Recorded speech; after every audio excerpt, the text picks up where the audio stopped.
Recently, Brian Thomas of Institute for Creation Research wrote a brilliant article titled Nye versus Ham Debate, No True Scotsman. Following is the transcript of that article by Brian Thomas.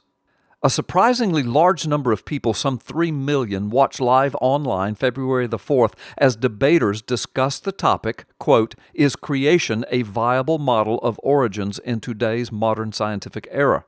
Ken Ham took the affirmative position, while science guy Bill Nye took the negative. During the debate, Nye's use of a certain fallacy was soon evident, and viewers should beware of this tactic because of the subtle way it can skew perception. Each time Nye contrasted Ken Ham's creation model of a young world with us in the scientific community, he committed the no true Scotsman fallacy. Astrophysicist Dr. Jason Lisle wrote in Discerning Truth that this fallacy is committed, quote, when an arguer defines a term in a biased way to protect his argument from rebuttals. The informal fallacy's name comes from an imaginary conversation in which a Scotsman claims that no Scotsman puts sugar on his porridge. A bystander replies that he too is from Scotland but does put sugar on his porridge. The first Scotsman rejoins, well, no true Scotsman puts sugar on his porridge.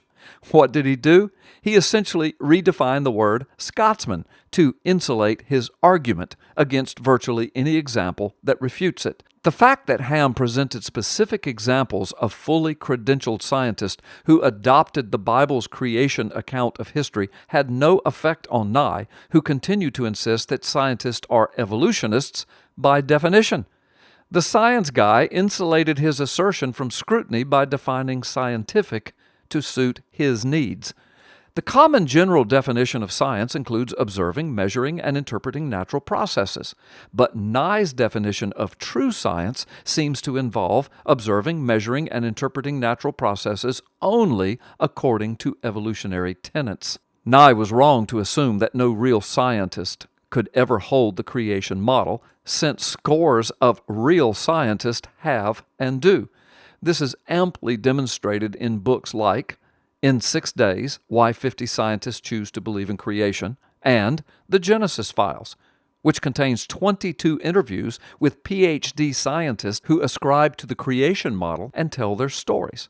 And of course, early creation scientists forged the paths of each of today's major scientific branches of inquiry, like Isaac Newton's physics, Matthew Maury's oceanography, Louis Pasteur's immunology, Michael Faraday's electromagnetism, and George Carver's agriculture. Are we to believe that Newton and Pasteur were not real scientists? Apparently, facts like these do not matter to someone who is so fully committed to the false idea that real scientists only believe in evolution that he is more than willing to adjust the very definition of scientist to preserve his argument. The fictional Scotsman, who actually does put sugar on his porridge, was willing to present and perhaps even demonstrate his case.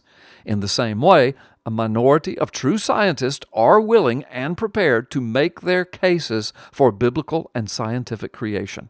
Why would anyone even feel the need to protect their anti-creation definition of scientist with a no true Scotsman fallacy unless the evidence for recent creation that believing scientists are prepared to present constitutes a real threat?